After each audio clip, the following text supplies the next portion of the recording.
All right. So to get started, essentially what I want to talk about is this recent, what's called the Rededicate event that happened in Washington, D.C. And I have some notes here, and what I'm going to be basing this off of to start at least is the prayer, or what was really a political speech that Mike Johnson gave. It was a political speech disguised as a prayer. And it was essentially a hoorah America, glazing ourselves speech. But I want to walk through it because this right here, it's in these ways when we have like a White House backed, taxpayer funded event like this, where there's praise and worship music, there's evangelism going on, and we're hoorahing America. That I think that this is like a very visible sort of proof for the what Christian nationalism is doing, and what I see and what I think the dangers are. And it's with things like this. And to some people, it might seem harmless, but I think that at the end of the day, it's anything but. So he opens with this prayer, and he starts essentially walking through the history of the United States. And so he goes back to Christopher Columbus, praying about from the time Christopher Columbus, sailed across to the Americas, to the Jamestown colony, and to the first pilgrims. Um, but there's some issues with this because that in no way indicates that Christianity was the driving force behind the founding of the New World. Okay, the fact that Christopher Columbus was commissioned to go sail and try to find another route to India, that has nothing to do with Christianity in general.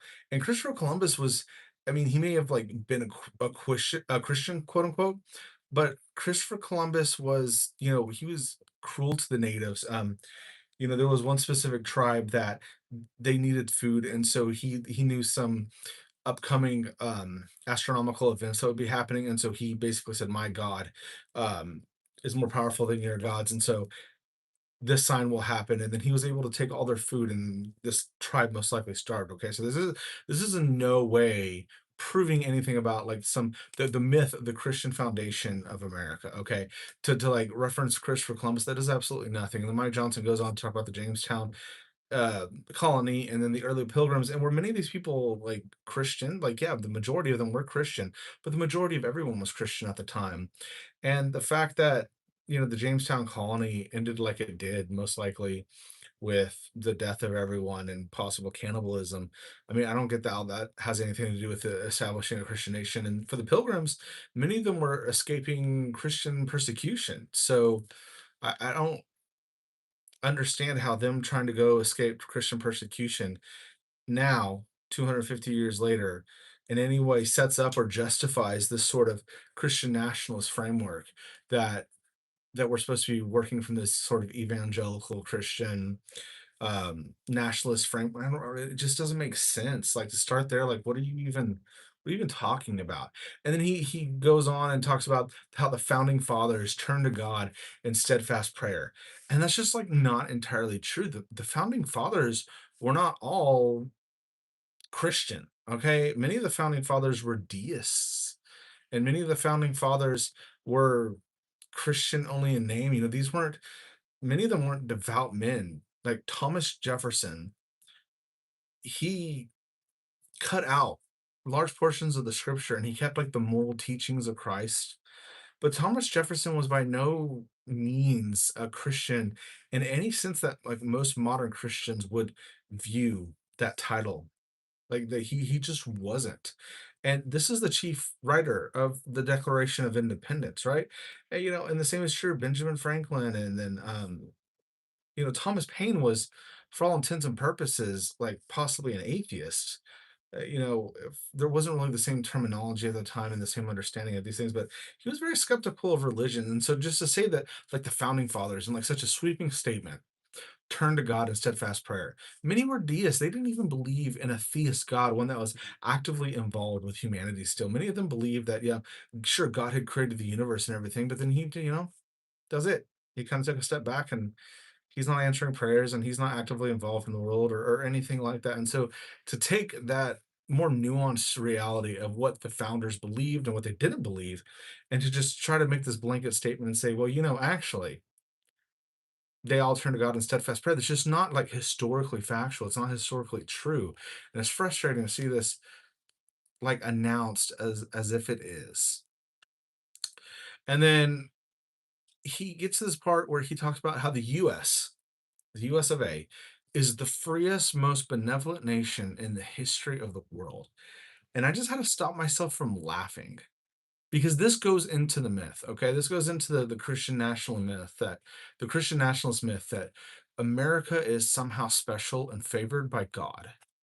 And because it's special and favored by God, in a lot of their minds, I think like anything we do is just like got a big thumbs up from God. But the truth is, we are not the freest or most benevolent nation in the history of the world. Okay. Well, like the last hundred, like really since we invaded Hawaii back in, what was it, 1895 or something like that, and overthrew their queen and everything for a fruit company, we have been operating around the world on the behalf of corporate interests, on the behalf of capital, and then later on the behalf of capitalism in general and fighting against the Marxist revolution. This is post World War II mostly, but you know, America isn't really benevolent. I mean, sure, like on the surface, we do some things that may be viewed as benevolent, but like the black ops, CIA operations, the various wars we have launched are nothing less than destroying Marxism or securing something for some U.S. company. Then this is the opposite of benevolence. And just to make the sweeping statement that the U.S. is the freest, most benevolent nation in the history of the world. I mean, it's just simply untrue. And I'm not hating on America. There's many things I love about America. There's many things I love about the foundation of our country. But to say that we're the most benevolent nation in the world is simply untrue. And that just gets into what essentially this prayer that Mike Johnson was praying was. It was just a hoorah American political speech, okay? And it's just not based on reality to say that we're the most benevolent nation in the history of the world. Like, get out of here. And then he says that this is an important thing that they do, that Christian nationalists do, is they tie in the Bible with these American ideals. And so he says the biblical premise, this is what Mike Johnson says, the biblical premise that all men are created equally and free. I'm sorry, but that's just a myth because that's not what the Bible, that's what the Declaration of Independence says, but that's not really biblically based. I mean, slavery is all over the Bible, and women aren't treated equal in the Bible. They're treated within the first five books as property that can be sold and passed on. And like fathers could literally sell their daughters in marriage and take a dowry. And the laws concerning rape and those kind of things are based on like property rights. And so, like, the fact that all men, all people are created equally, that's just not true. There is Jewish superiority within the Hebrew Bible. And then does that get broadened up some within the New Testament? And is there like the inclusion of Gentiles and whatnot? Sure. I mean, that happens. But just to say that it's like a biblical ideal that all men are created equal and free, I just don't think it's true. And so he says that and he proclaims this from the Capitol in this prayer speech thing. And he is promoting this myth that America is based on biblical values and is based on Christianity, where I don't think that history actually indicates that whatsoever. I don't think that's what history shows, like in the very least, like not at all. And then he talks about God, about owing God for our founding, and that God established the US. And again, this goes into this myth of like American superiority because we don't owe our founding to God. Like, people died and people fought a war over it, and then we won that war, and that's how we got founded. And yes, many of the people who fought in that war and many of the founders were men of faith. But just to give the credit all to God and say, "Oh, this was, God doing it." it's incredibly disrespectful to all the people that died to ensure that it happened. And I just don't get where they're basing this myth from. And then he talks about this force. Mike Johnson does. He talks about a force created from this principle that all men are created equal. And what he's referencing is the military and that we protect human life. And I just find that just so like it honestly just pisses me off, like, that he could stand up there and say that right now as, like, that same military, that same force that he says protects human life and human dignity is, like, bombing brown children and brown people in the Middle East over a war that's completely unnecessary. And I'm not blaming, like, individual members of the military. Like, I have great respect for the men and women that serve in our arms service. I more blame, like, the political leaders that are pushing for these wars, these unnecessary wars. I blame them, but I really don't understand how he can say that. It's just I mean, I understand it because these people are liars, but it's just so frustrating to see. And then you could see the people in the crowd, they were just eating it up. And I really I just really don't get it, you know? And and this all goes to set up this myth that somehow America is special and somehow we were founded as a Christian nation, blessed by God, and that this is what makes America superior. So it doesn't matter what America does, what America engages in, right? Because we're blessed by God, so it's okay. That's essentially what you have going on here. And then he moves on, and then he says a bunch of stuff that really doesn't matter at the end of the day. But then he gets to this claim that Ronald Reagan in his times was standing up for godly liberty, and he was standing up for godly liberty against godless Soviet tyranny. Those were his words.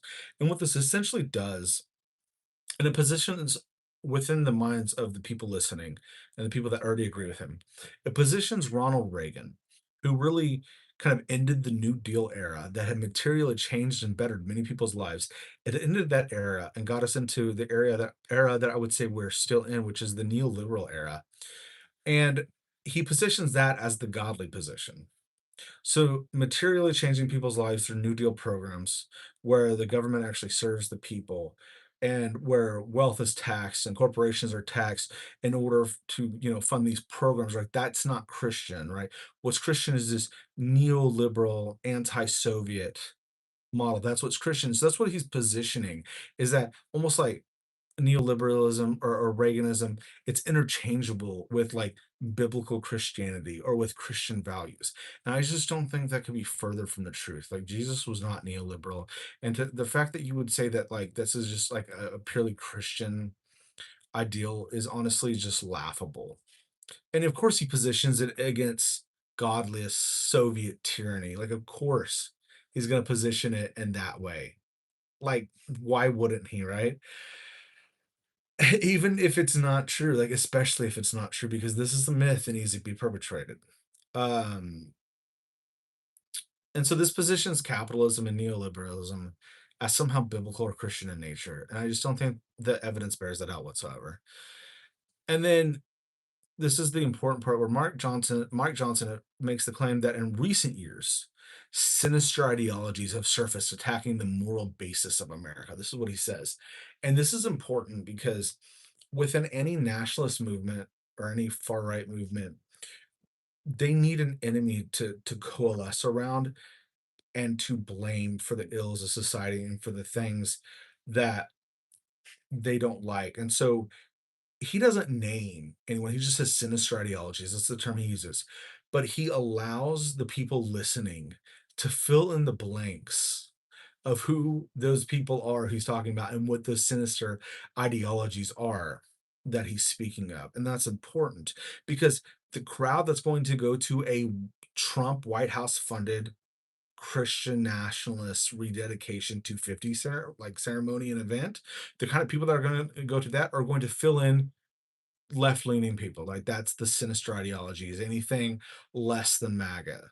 So that's the sinister ideology, and he doesn't have to say it because the people listening are going to fill that in within their minds. They already have an enemy inside their heads of who they think he's talking about, and so he doesn't need to say a sinister ideology. It's already there, it's already present. And then, um, so it remains unspecified, but any authoritarian government, it needs an enemy. And that's what this movement thrives off of. So everyone fills in the blanks. And then he talks about God. There was this one part that it just pissed me off. He talks about God um safeguarding churches. And that makes me so angry because he talks about God safeguarding churches. Meanwhile, multiple times they have sent ICE in to raid churches and rip undocumented immigrants from churches. So on one hand, he's like, God protect these churches, but then this very administration, this very government is like ripping people from houses of worship. Like these are sanctuaries of spiritual hope where people flock to in times of need or flock to for a community, right? And even though I'm secular and I'm not religious, I can even recognize that. And then to be like, God protect our churches, but we're also going to be sending the ICE agents. Like just the hypocrisy is baffling and it just pisses me off, man. It's ridiculous that he would dare say something like that, ripping people away during worship. But hey, God protect our churches. Like, get out of here, dude. And then I'm going to read. I wrote down exactly what he said, and this was close to the end of his speech prayer thing. He talks about he said, "Help us to devote ourselves with a renewed piety and patriotism to the eternal truths of your word, to the enduring principles of the Declaration of Independence." And this right here is what is so important within Christian nationalism is that they make these two things interchangeable. This idea of piety or the Christian faith being necessary or foundational to American democracy and the American way of life. And then patriotism itself, they're just interchangeable within Christian nationalism. And I don't think the history bears that out for one, but this sets it up to where you have a personal faith, right? The certain brand of Christianity that becomes interchangeable with patriotism itself. And then so you can point to those that disagree with your movement and say, oh, not only are you against our faith, but you're unpatriotic, right? This is a rhetorical tool to take control of the narrative. That's what he's doing with this sort of speech. And it works on a lot of people because there are many people within this country that they view a belief in God and Christianity and then patriotism as if they are just like so intimately tied. But Christianity precedes America by like 1700 years. And so this is just insanely ignorant of church history and Christian history. And it's insanely ignorant of American history. And once again, the founders weren't all Christians. Many were deists. That is not theism more broadly, and that's not Christian whatsoever. Many didn't believe in like a personal creator God that you could pray to or that was going to answer your prayers. They essentially said God created it all, and then he kind of took a step back and he's doing his thing and he's kind of letting it all unfold and we're doing our thing. And so intimately tie this idea of renewing piety, and that's an important word, renewing. So he's not saying we're trying to establish something new, and this was important for this. He's not saying we're trying to establish something new. It's this myth of we're going to go back to something that already existed and then has been lost, right? So that's the important part for this myth is a renewal. That's the language they're going to use, right? And so that is how we find ourselves in a place where capital gains becomes the central focus of a society and somehow in these people's minds that is like a godly thing because this idea of like capitalism and neoliberalism is been so intimately tied to like conservatism and then next to it to evangelicalism that they just all go together within people's frameworks now. And so it's implausible or it's impossible for many of them to envision a Christian that isn't also a capitalist. Because if you're a Christian, then you can't be a godless commie, right? Even though there's other forms of anti-capitalism that aren't communism, right? And so this is the narrative that must hold, and it's reinforced in like everyday language, in the way Mike Johnson says a prayer at an event like this. And that's important, is that they make this normal and everyday for people in such a way that it just it normalizes this way of thinking, this way of speaking, and it just makes it to be the norm. And then he said, we rededicate the United States of America as a one nation under God. And that's just not true. Like, the United States wasn't dedicated as one nation under God from the outset. It, that's just not true. Like, once again, the founders had varying views on religion. Thomas Paine was non-religious. He was anti-religious in a lot of ways. And so to say that we're rededicating, you are just continuing this myth that we were founded as a Christian nation, which I don't think the evidence actually allows for, and you don't have a good case for. And then you're saying that we rededicate. And so we are going back to this older way of being that has been lost, right? And so this is what every system needs. When you get into like nationalism and far right movements, this is what every single one of them needs, is they need a myth. And this is their myth, that this was founded as a Christian nation, and that we should be getting back to that model. But America wasn't founded as a theocracy. It wasn't. I mean, that's just flat out untrue. And so within this prayer, some very important work is happening. The framing is that the Bible and Christianity are foundational to the nation. And that's the key for Christian nationalism. That's the key for what we see, is that somehow in their minds, Christianity is foundational to the nation. And so getting back to that is just getting back to our roots. And that's myth. And that's what they run with. Just got a comment. It says religion and politics should never mix ever. I agree. People forget that the US is a secular nation that just happened to be a Christian majority. And that's exactly right. Is that the founders established a secular nation. They were not establishing a theocracy. They were establishing and really it was based less on biblical principles, because the Bible isn't great with human rights. Okay, the Bible, in fact, is pretty bad on the human rights front. They were establishing ideals that, even though many of them were religious and many of them did believe in God, these ideals about human rights and freedom and liberty, they're more rooted in an Enlightenment thought, which kind of, the Enlightenment is sort of what broke us out of the medieval era with all the monarchies and stuff. When we started, there was a cultural and a societal, even a civilizational shift towards things like democratic systems and republics, and people rediscovered Greek philosophy. And I would say that is much more um, the reason why the founders had those views and established those things from the outset, rather than biblical principles. Because it's like, come on, biblical principles, really? Like, you don't want a nation run on biblical principles. That's going to be a horror to live under. And so this Christian nationalist myth, it's just that, it's a myth. Um, you said separation of church and state is one of the most important foundations of the US. Absolutely, I couldn't agree more.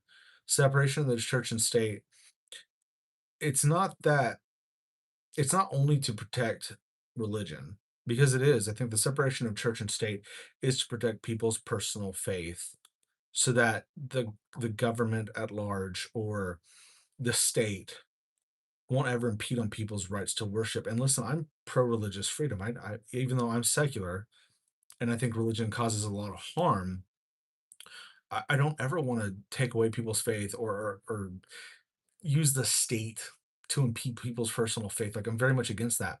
But the separation of church and state is also to protect the state and others, right? It's so that the personal faith of people doesn't start influencing the state, and then that flows out to everyone else. And that's what we're seeing now with people's personal faith.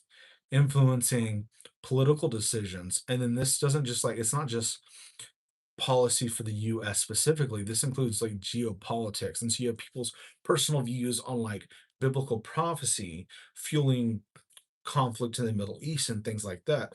And so, yeah, the separation of church and state was established for exactly these kind of reasons to keep these kinds of things from happening. Absolutely. Do I think churches should be taxed? Absolutely. Yes, 100%. I think churches should be taxed. And I think churches should be taxed because, or at the very least, they should be taxed if they reach like a certain threshold. And I'm not going to name like a number for what that threshold should be. But if like, especially mega churches, if a mega church is producing so much money that they run like a corporation, they run like a business, and immediately what comes to mind is I'm based in Texas, and so like I know Cornerstone Church fairly well. It's like John Hagee's church, but that place is run like a corporation. Okay. And it's all tax free because they're a church. But I mean, they fund huge events and they make so much money. They have so many rich people going to them. And you know, all the rich people donate their tax, I mean their tithes, and the rich people get to write off all of that. And then the church gets to keep it tax free and use it for whatever. And yeah, I mean, essentially, I think what has happened over like since the 1960s and 70s is in a lot of ways churches and this non-taxing these non-taxation policies we've had has essentially fueled like what's essentially like a money laundering scheme. I mean, I think that's essentially what it is, where massive amounts of wealth can be used to like fuel political goals. And so when a church, especially these like political churches, and I mean the right or left, we see it much more with the right, but I mean on the left too, is like I don't think that religious institutions should be involved in politics. And I think the fact that these churches can make so much money and so much of it is tax free, and then they'll like host political figures at their church. Like John Hagee does this all the time with right wing figures. He'll have political people coming and stuff, and then they're taking up donations and stuff. And yeah, I mean, I think it just all reads as it is all extremely dangerous, and I don't like any of it. Churches and casinos have a lot more in common than people think. Money laundering dens. Yeah, no, I mean, I completely agree. I think that churches should be taxed. Now, I'd be open to like not taxing churches, like small community churches, because okay, even though I'm secular and non-religious, I appreciate what I see some small community churches doing for their actual community. These are like social hubs where they genuinely help people. And a lot of times, small churches tend to be like much more giving and they help out their community much more than a mega church does. And so I'm open to the idea of not taxing small churches, ones that don't produce a whole lot. Like I'm open to that. But I definitely once you get mega church status or probably even mid church status, like there should actually absolutely be some taxes involved. And I would say not just churches, but any place of worship. I don't care whether that's, a large mosque or anything else. I absolutely think that we should be taxing places of worship in general, not just churches, but places of worship in general, if they are able to produce that kind of money and take in those sorts of donations or tithes or whatever we're talking about. Um, said, I don't like Christianity, but I respect the vast majority of Christians. Same applies to Islam and every other religion. Yeah, no, I don't like Christianity either. Um, well, I say I don't like Christianity, but I actually like a decent amount of what Jesus himself, at least what's recorded in the Gospels, what he says. And so the guy who's supposed to be like the central figure of Christianity, I like a lot about what Jesus says. Um, Not everything Jesus says, but I like a decent amount of it. And living in Texas and dealing with what I would call like MAGA Christians or like far right Christians, I can't say that I respect or like the vast majority of Christians. There are certainly a good number of Christians I like and respect, but I think that the version of Christianity I encounter a lot when it's so closely tied to conservatism or to the MAGA world, I just don't really respect that, and I certainly don't like it because it's just I don't think it has very little to do with what Jesus actually spoke about. It has very little to do with the message that you see in the gospels. You know, these are the kind of people that Jesus talked more about helping the poor and feeding the poor and the dangers of riches and all these things. Jesus talked about this much more than like borders or immigrants bad or any of the like common talking points that the right has now. And you'll have religious Christians, I mean, like MAGA Christians, they will basically ignore most of what Jesus actually focused on in favor of insert current political topic. And so I think that's very telling about what their priorities are. Yeah, that is very telling about what their priorities are. You said if Jesus said help the poor, there wouldn't be mega churches. Yeah, no, I mean, I completely agree. In a perfect Christian world, yeah. I mean, so the model of the early church, what we read about in the book of Acts, is these were Christian communities that, I mean, it was very communal living where people sold what they had and they went and joined these Christian communities and they lived like a basically a large extended family. That's the way early Christians lived. And it seemed like the writers of the epistles and most of the New Testament, they were under the impression that Jesus was going to return within their lifetimes and very soon. And so they had this sort of way of approaching life that they weren't trying to store up riches or change a lot politically or anything like that because they genuinely believed that Jesus would return soon. And so when Jesus is returning soon, you don't need to change your condition. I mean, Paul, I think it was Paul even said, like, you know, if you're a slave, don't seek to be free. If you're this, don't seek to be that. If you're unmarried, don't seek to get married. And that's because they had this like very much a view that this is happening soon. Jesus is returning and he's going to establish his kingdom. And so, operating for that framework, they lived in communities and they were just waiting for it. And so, as time goes on and Jesus doesn't return, theology gets rewritten. And then we have 2,000 years. And then people explain away all these passages of the Bible that talk about Jesus not returning. But yeah, I mean, if you get back to Jesus's fundamental teachings of what he was actually promoting, most of it has to do with like helping the impoverished, helping the poor, of loving your fellow man, and you know, he talked about loving God and everything too, but you know, loving your neighbor as yourself, and that is so different and so opposed to most of what like right wing Christianity has become at this point. Like it shares very little. Right wing Christianity, MAGA Christianity, shares so little with the historic faith. And so, I mean, I dare say that it's like not even really Christianity at this point. It's a bastardized version that shares little to no resemblance with the historic faith that certainly that Jesus talked about, but even that the early Christians spoke of, you know. And this is true. This is true of every era, I would say. Christianity is never static.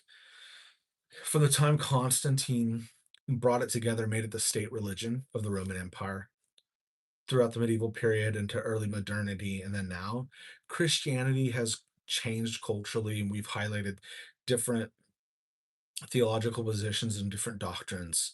And that's just true because it responds to it. But if you, yeah, if you get back to like the historic faith and what Jesus actually taught, it shares very little resemblance to the modern right version of Christianity now. I got another comment from Scott. Hey, how you doing, Scott? I would say the separation of church and state established by the founders directly led to all this country's successes. Obviously, we haven't been perfect, but I think you know what I mean. Yeah, I mean, the separation between the church and state is certainly at least one of the, I would say, key focuses and one of the things that was established from the outset that did lead to a lot of the successes in this country. And you got to remember, from their perspective, you know, this is the 1770s when this is all coming together in 1780s. There was a lot of theocracies in the late medieval period. And so this was more recent history to the founders. You know, it was in the 1500s that, you know, you had John Calvin in Geneva, where they literally burned an Armenian at the stake for rejecting Calvinism. And no, John Calvin wasn't directly responsible for that, but like this person had gone into the city. I can't remember his name, but he had gone into the city and he wasn't supposed to, and he was burned at the stake for having a wrong theological position. And so you had Protestants and Catholics having different theocratic states and different governments that were based on their religious orientation. And the founders were aware of this. They had seen that recent history. And so what they set out to make was a secular state where religious freedom was fundamental. And so, like I was saying this earlier, is that the separation of church and state protects both sides of that. It protects the religion or whatever individuals from having a state imposed religion one way or another. So the state doesn't weigh in and have a state mandated religion that you have to follow. So it protects the individual, but I think it also protects the state. It protects the government from having people with religious ideologies imposing their religious ideologies into state and then blending state or personal faith with state power, as I think we're seeing now with the rise of things like Christian nationalism. So yeah, I mean, I would say it's a very dangerous direction we're going, and I think the founders were absolutely intentional with creating that separation from the outset. They were intentional because they knew history and they knew how theocracies went and they don't end well. And so a secular state doesn't mean you're anti-religion. Like it doesn't mean that. I think a lot of people have this idea that if something's secular, it's like anti-religion. And that's not necessarily true. It just means it doesn't take a side, it doesn't take a position. And so it's more about like this idea of like freedom, allowing people to believe what they believe, and then not letting those personal beliefs affect the way the government or the state rules and what laws it creates. And I think that's a great principle. And I agree that it's that principle that led to a lot of the successes of the nation for at least a long time. Like we're seeing that erode now. But yes, historically, I think that's exactly true. But I think that what this started out as I was going over and critiquing Mike Johnson's speech from the Rededicate 250 event that they had just it's like a week or two ago, and how he was basically establishing through this speech prayer thing this idea of what Christian nationalism is essentially founded upon, which is this myth of the Christian nation and how the founders set out to form a Christian nation. And this is important for them rhetorically. It's very important for them rhetorically because they have to propagate that myth. And then even the term like rededicate, to say we're rededicating America back to God, would indicate that it was formed and then like dedicated to God. And that's just not historically true. Like the US wasn't founded and dedicated to God as a Christian nation. And that's what Christian nationalists say. That is the myth, but that just simply doesn't bear out. That's not the truth. That's not what history shows. It's not a Christian nation, and it never was. Many Christians, and it was majority Christian, like the majority of the people living in the United States were Christian. That's true. But what about the one nation under God saying? So one nation under God was established in the 1950s. In 19, I think it was like 1958 or something like that. One nation under God is not part of the founding documents, and the founding document, the Declaration, does talk about a creator, and so they acknowledge this idea of a creator. But like I was saying, many of the founding fathers were deists. They weren't theists. They didn't believe in a creator God that was actively involved in the world. So basically, they believe that he created the world and then kind of took a step back. We're doing our thing and he's doing his thing. That was that's the deist view. And many of the founders were deists. And so this idea of one nation under God was established in the 1950s in response to the Cold War, really. And so that's when we saw it, added on to the money and all those things, is because um, It was basically, like a knee-jerk response against communist, Russia, and communist Russia was, "Oh, in God We Trust." Yeah, that's what I think that's what I was referencing. Hold on, let me go back to One Nation Under God.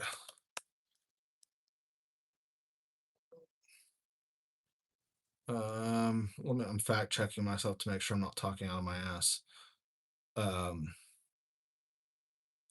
because that's part of the Pledge of Allegiance, but I can't remember. So the Pledge of Allegiance, so the first version, okay, I'm sorry, so I was a little off, it looks like.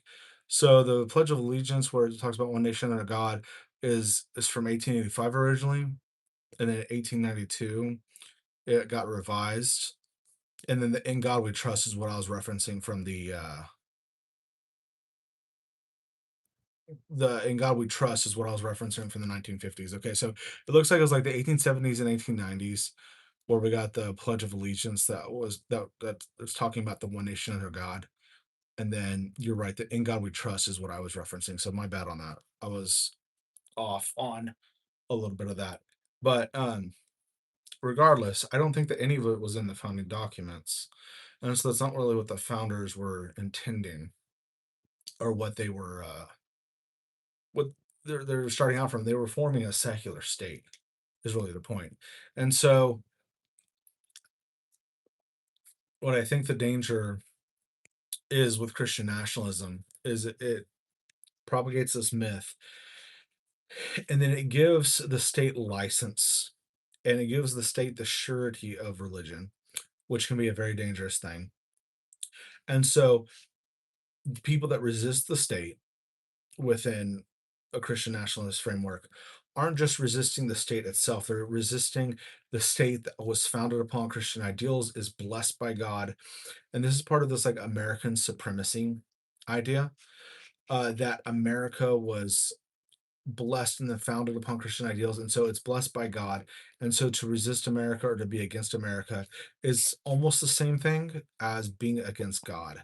And so it's a dangerous thing because if you resist the state or if you resist the government, if you have issues with it, then suddenly if that's been made the same thing as being, if that's tied to being blessed by God and tied to God's blessings itself, then that puts you, anyone who disagrees or anyone who resists that framing, at odds with not just the state, but God Himself.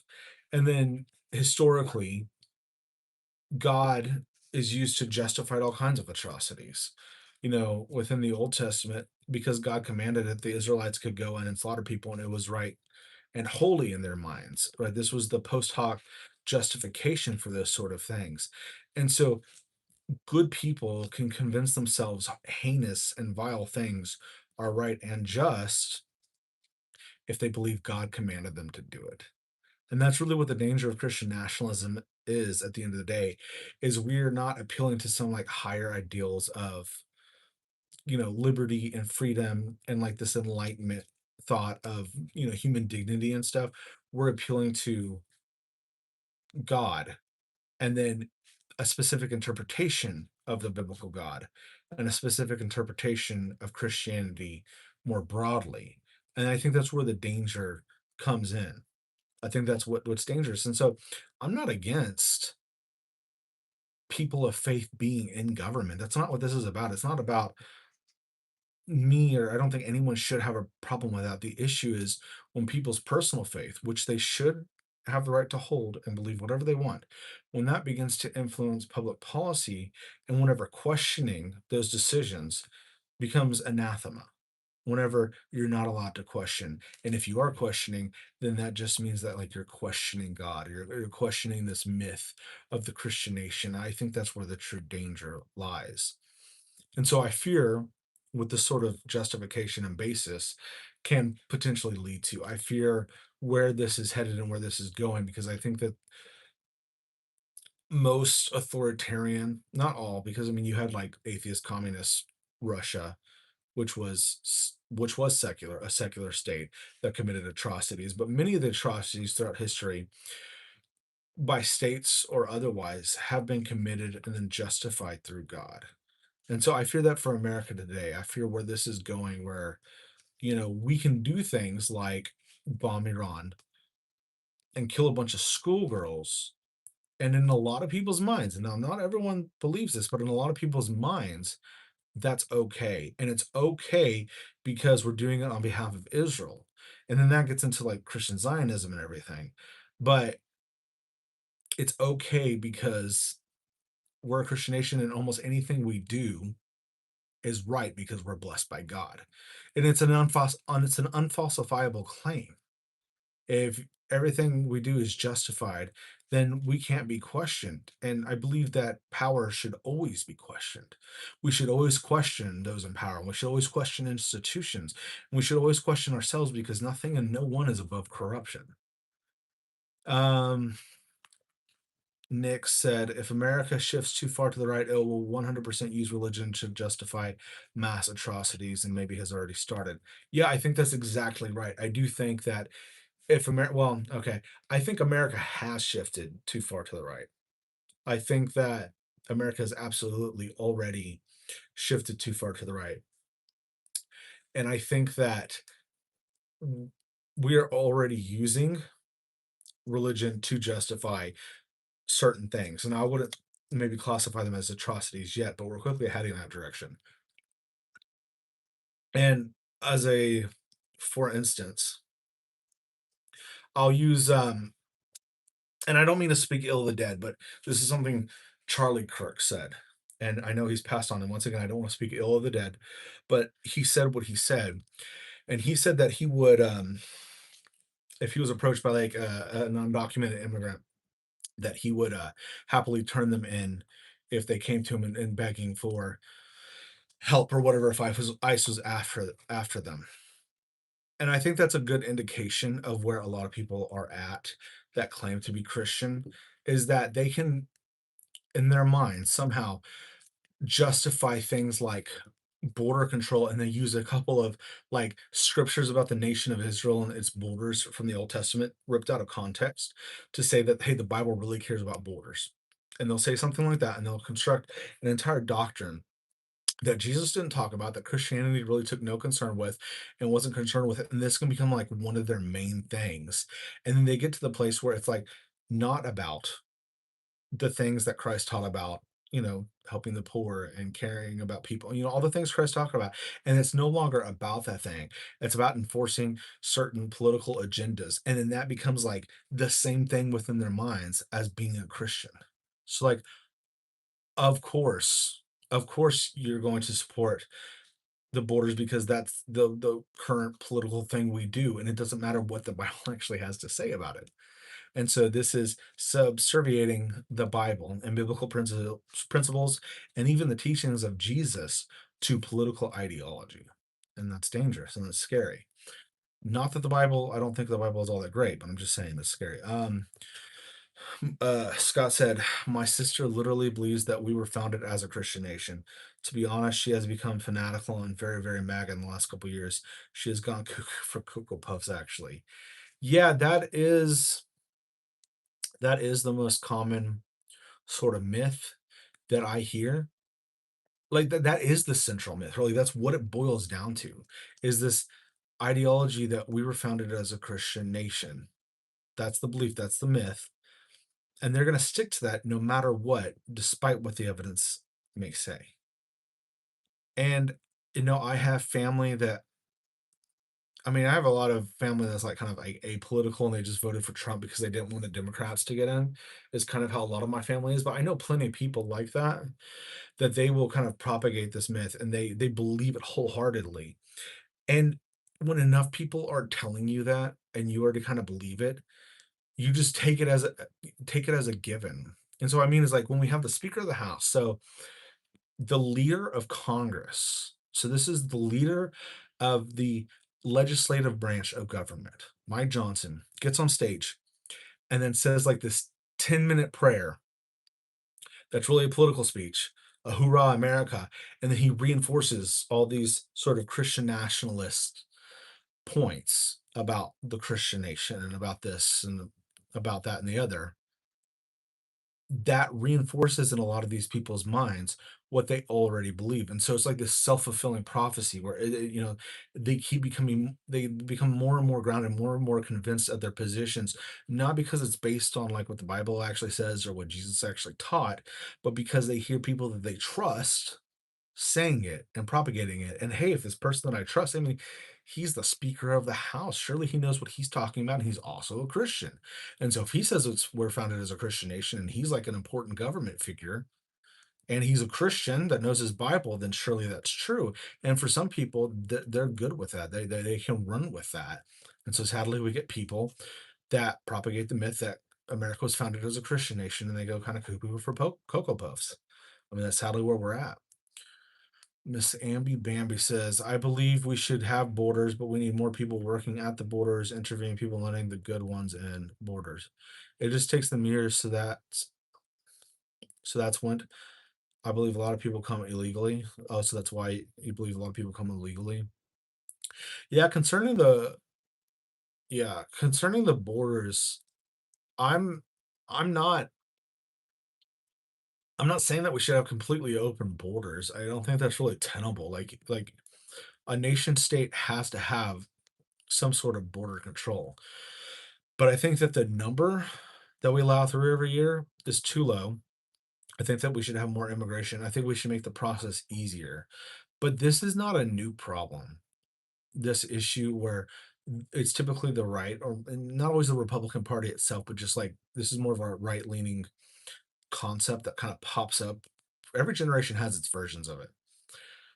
And it happened during the 1800s when we had a lot of Chinese immigrants coming over and people were scared of the immigrants then and they thought that they would displace too many white people and they thought that this would lead to like a massive cultural shift and so you had protests and everything else during the 1800s, I think it was like 1850s, over all the Chinese immigrants. And then you had it like against white people too. You had all the Irish immigrants coming over in the late 1800s. And then you had the Italian immigrants.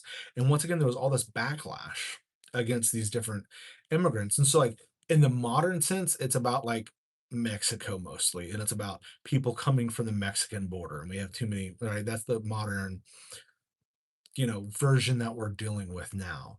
But this is a reoccurring issue. This is a reoccurring problem people have is too many immigrants, too many others that aren't one of us that want to join us. And people are scared of that for some reason. And I honestly don't really get that fear. I don't get why people are scared of immigrants coming into the country. Um, I know that some people think it's bad for like economic reasons. They think that it's going to drive down wages and like supplant the natural born workforce. But I don't think the numbers really bear out. And I think immigrants tend to, even like undocumented ones, tend to actually put in much more to the system, like in taxes, because like a lot of them pay taxes and they put in billions of dollars every year into the system. And so they are, I would say, a net benefit or like a net positive to the country at the end of the day because I think they put in much more than they actually take. And I don't I think the fear of supplanting the culture, it really comes down to like white nationalist tendencies. That we're scared that white people are going to be supplanted in this country with too many minority groups. I mean, that seems to me kind of what the base fear is. They say things like, "Oh, we're scared of the cultural change," but what it really comes down to is like there's not that fear. You don't hear, Trump or anyone else talking about being scared of too many people coming from like the Nordic countries or Europe. They don't have a problem with that. They have a problem with like brown people that, are from Mexico or wherever.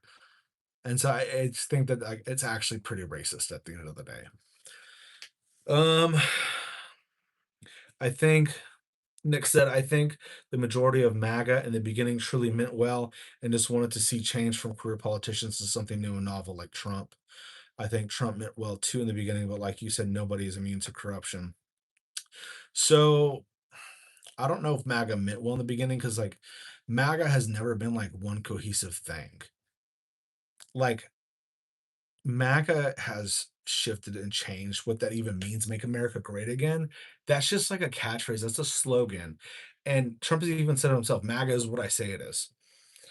And so MAGA is not consistent about what his viewpoints even are, because MAGA is beholden to Trump, and then Trump isn't consistent about what he says. And he has said different things over the years. He's shifted on a number of things, like pretty big. Like his view on like crypto has changed, his view on AI, and they always shift not like because like some principled reason. Like he's like, actually, I changed my mind. Like changing your mind is good when the evidence points that way. That's a good thing. But a lot of times it's like donor priorities and personal investment. And so, like, yeah, he changes his mind for corrupt reasons. And then MAGA, a lot of MAGA goes along because they just trust Trump. Um, and so I don't think that's a good thing. Now, I will say that I agree that MAGA voted for Trump primarily in the beginning, the first election, because Trump was a change candidate. And so even though he was running as a Republican, he promised to drain the swamp and he promised to bring the establishment crashing down. But what I don't understand is how people were swindled into believing that's what would actually happen, because Trump was already a billionaire long before 2015 when he came down that escalator, and he was already corrupt, and so bringing down the swamp of like corporate and billionaire influence in politics. Like he was promising to bring, like how I don't understand how people actually bought that's what his goal would be. That's what he would try to do. Like he is a swamp creature. So like, how's a swamp creature gonna drain the swamp? Like I just don't get that. And I do get why people who believe that voted that way, but I don't get really how they believe that in the first place, if that makes sense. Um, Miss Hamby Bambi says they say because they are violent, but the ones who do mass shootings and all that are Americans. Mexican people are some of the hardest working people. Yeah. So what tends to happen when we're talking about it's less mass shootings and more like just acts of violence in general, because like I don't know if there's really been any immigrant mass shootings, not any that I know of off the top of my head, but what they point to like the few cases where you'll have like an undocumented immigrant that commits like some horrific act and then they'll parade that person's like family out. And of course that person's family is grieving and stuff, but they use it for political gain, and then they use it to like prove this point. They're like, oh, the immigrants are so bad. But if you look at like sheer statistics, immigrants, both documented and undocumented, they commit less crimes per capita than natural born citizens. So like your immigrants just commit less crimes than US citizens that were born here. And that's just a fact. And so, sure, can you find immigrants that have done horrible, awful things and committed crimes and done violent things? Yes, yeah, you absolutely can. Because if you look in a big enough pool, you will find awful people within every people group and anywhere you look. But that doesn't bear out statistically that too many immigrants mean like less law and order and mean like more violence. The opposite actually seems to be true, and that's statistically. And that's not to take away from people's experience of having a loved one ripped away from them by an undocumented immigrant. That's not to take away from that experience. Like that happened, and that's awful, and that's true. And that person should be prosecuted to the fullest extent of the law. But we can't condemn an entire group of people for the actions of one or even the actions of a few. Like we have to look at the collective, and what the collective data shows us is that immigrants pay in more to the system than they take. They commit less crimes than the natural born citizens. And I don't really see a net negative or a negative really much of any kind for them being here and participating in the American dream and trying to get jobs and all that stuff. I don't see a problem, you know, outside of the bad apple here and there. Nick says, I think a lot of MAGA today is at odds with DJT himself. There's a big divide. I think that's starting. I honestly don't think it's a majority still. I think the majority of MAGA is still committed to Donald Trump. Like, and I think there's people that are like just so diehard committed that it really doesn't matter. It really doesn't matter what he does. Like he said, I could go shoot someone like on the streets of New York and they would still support me. And like sadly, I think that's true. I think Trump could like just about literally do anything. Like just the other day, he said, and I'm going to butcher the quote, but it was something along the lines of, "Yeah, I don't really think about your economic issues. I don't really think about that all that much." And then a bunch of the MAGA people were saying, "Oh, you took Trump out of context, and that's not what he actually meant. That's not what he said." But he said what he said. It just is what it is. He said he's not concerned about the economic issues in this country, like, but they'll defend him no matter what. There are, however, people that were MAGA that are starting to split from Trump. And those are for different reasons. A lot of times they're not for like great or principled reasons. Sometimes it's because Trump's not nationalist enough for them. And he's like, there's like a decent amount of anti-Semitism going on around right now. And so because of Trump's like voracious support for Israel and continuing to fund their government and bomb children in Iran, because of that, a lot of nationalists will part from Trump, and the nationalists supported Trump throughout the years, and now some of them are starting to break for that reason. And while I am like deeply critical of the state of Israel, I would separate out like Jewish people from the nation state of Israel, whereas a lot of these nationalist types they tend to be anti-Semitic as well, and so like they dislike Israel because it's a Jewish state, whereas like I dislike Israel because I think Israel does awful things, and they're breaking with Trump for that. You know, like people like Tucker Carlson and Megyn Kelly to a lesser extent, they're breaking with Trump. But I think a lot of times too, it's like a self-interested for self-interested reasons because they see the sinking ship and they want to hop off board before it completely goes to the bottom of the ocean. You know, Tucker Carlson wants to have a career once the 78-year-old finally dies, like because Trump is old and he will pass away at some point, and Tucker Carlson's like in his 50s, and so yeah, of course he's going to break with Trump whenever like the more insane things gets because when Trump goes and the cult like following disperses, Tucker Carlson wants to be able to be like, "Hey, I was the principled one that parted with Trump when he went too far." And I don't think he's actually all that principled, but he can say that now and he can save face and he has a career and a future past Trump.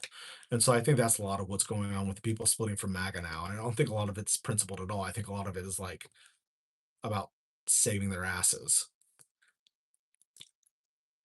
Um, Nick said, I just want a dollar 88 in gas. Is that too much to ask?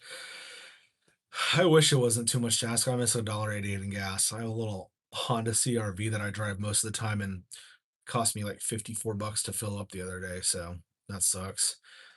How much do you think the gas price would be right now if Kamala won instead? Well, I don't think we would probably be at war with Iran. I can't say that for sure because Israel's been pushing for war with Iran for like a very long time, and corporate Democrats tend to be very pro-Israel and give in to Israel a lot. Like Biden gave in to Israel a lot, and we were, you know, funding a genocide in Gaza under the Biden administration as well. So I can't say for certain that we wouldn't have gone to war with Iran if Kamala was president instead of Trump. But I think it's less likely we would have gone to war with Iran if Kamala was president. And if we weren't in war with Iran, gas prices would still be like two something, probably like 230, 240, 250. And so if we didn't go to war with Iran, then I think that that's really what got the gas prices going. And that was less likely with Kamala. And so I think the gas prices would be a hell of a lot better than they are now. I still remember when it was $1.88 here in Texas before 2020. I remember that too. I live in Texas as well. And yeah, I remember yeah, it was like under $2 for a hot minute. That was nice. That was nice. But I mean, it's not just gas. I mean, it's like grocery prices and stuff like since COVID, and some of it is just COVID. Some of it's like the war in Ukraine. Some of it's the war in Gaza. Most recently, it's the war with Iran. We see because like when fuel costs go up, everything else goes up because like the transportation costs go up when you have gas prices. And so like the downstream effect is felt throughout the entire economy.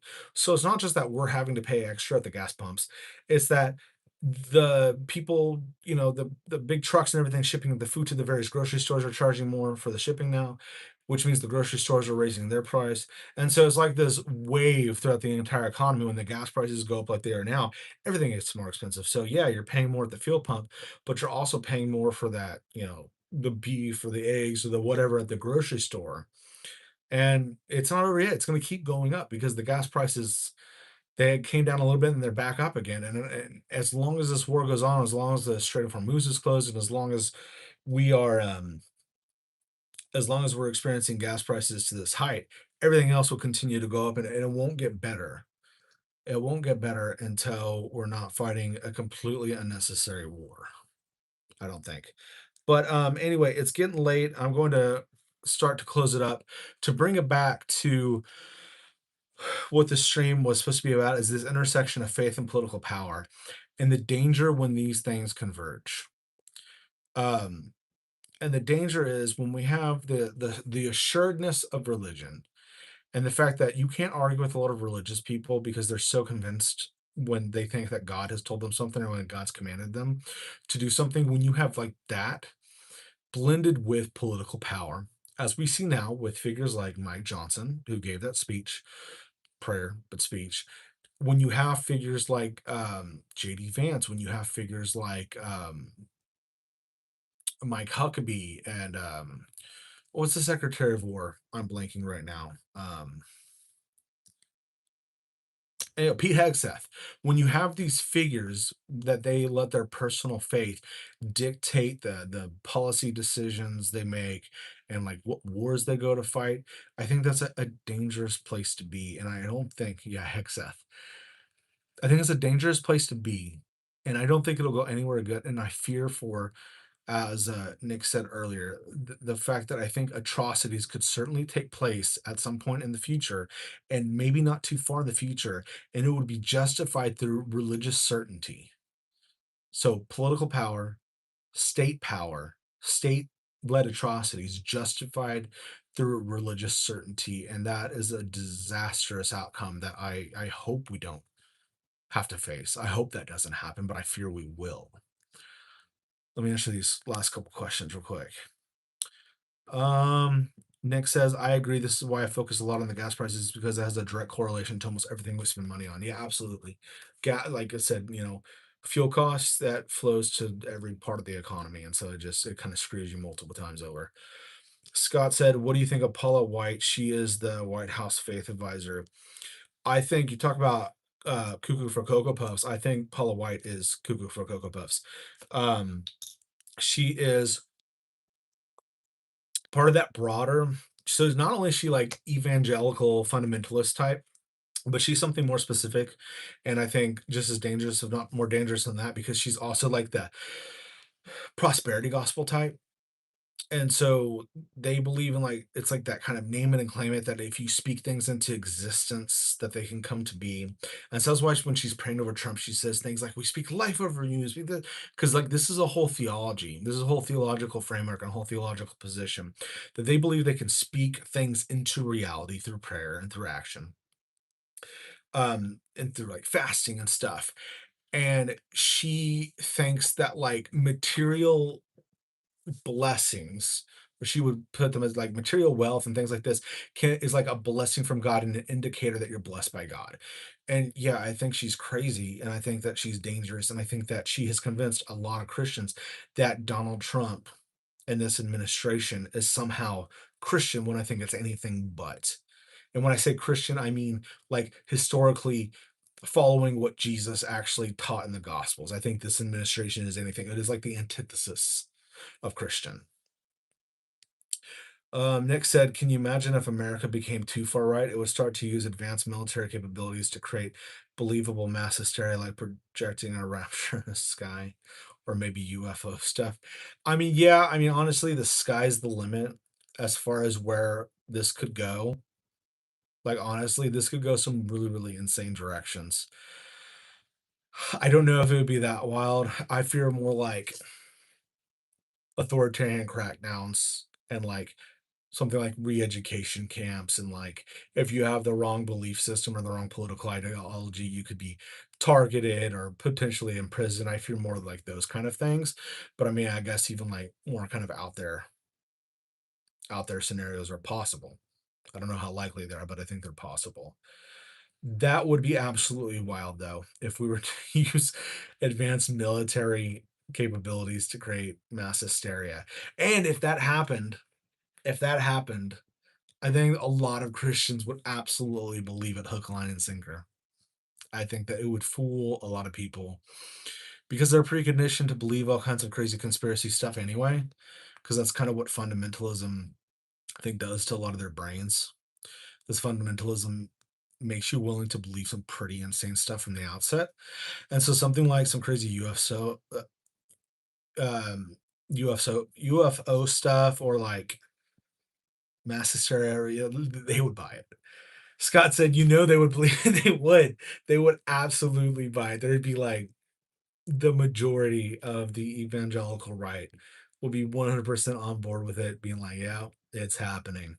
Just as the Bible prophesied. See, you foolish unbelievers. I knew it was gonna happen. That's where we'd be. Anyway, I do gotta go ahead and shut it down. I appreciate everyone that stopped by and listened and left comments and everything. And I'm gonna try to start working in lives more often. I still don't really have a set schedule in mind yet. I'm just trying out a few here and there to kind of see how it goes. But I do want to start doing lives more as things go along, and at some point I want to establish more of like a regular weekly schedule or something like that. Nick said, then Jesus comes out at the rapture and he's black. Oh man, that would piss off a bunch of them though. That would piss off a bunch of them because there's a decent amount of racism overlapping with some of these ideologies. So yeah, that'd be an interesting one. Anyway, you guys have a great night. I'm going to go ahead and shut it down. See y'all next time.